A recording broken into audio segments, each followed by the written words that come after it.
کراچی پاکستان کے مایہ ناز سال میں شہرت حاصل کردہ شاعر، سینئر صحافی، اردو شاعری میں کئی کتابوں کے خالق اور international art and culture committee USA کے سینئر ایگزیکٹو ممبر محترم ڈاکٹر ذاکر حسین عادل کے اعزاز میں شاعری کے عالمی دن 21 مارچ کے حوالے سے ایک نشست عمل میں آئی، جس کے منتظمین شعراء میں ایری شاہد،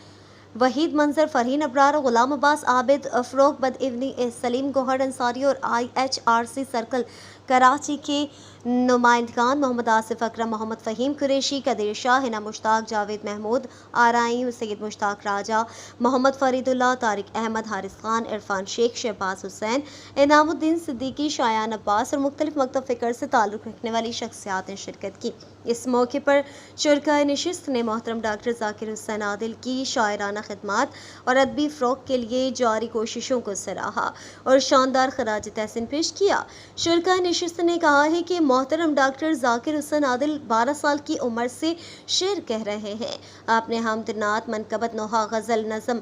اور دیگر اصناف میں اقتباس مائع کی اور تشہیر سے زیادہ تخلیق پر توجہ دی۔ اس کے باوجود آپ کو پاکستان سمیت پوری دنیا میں شہرت حاصل ہوئی۔ خصوصاً فی البدیہ شعر کہنے کی جو صلاحیت آپ میں پائی گئی ہے، یہ بہت کم شعراء کے حصے میں آتی ہے۔ آپ نے حضرت رئیس امروہوئی، علامہ ماہر فریدی اور پروفیسر انجم عظمت سے کسب فیض کیا۔ آپ کو ممتاز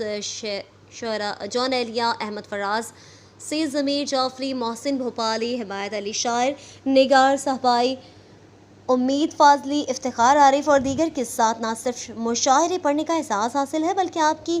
ان کے ساتھ قربت داری بھی رہی۔ اور حقیقت یہ ہے کہ محترم ڈاکٹر ذاکر حسین عادل ہم سب کے لیے گراں قدر اثاثہ ہیں، اور سب سے بڑی بات یہ ہے کہ آپ نے یہاں تک کا سفر بغیر کسی تصنع کے بڑی سادگی اور خاکساری کے ساتھ کیا۔ آج آپ کے شاگرد پوری دنیا میں موجود ہیں۔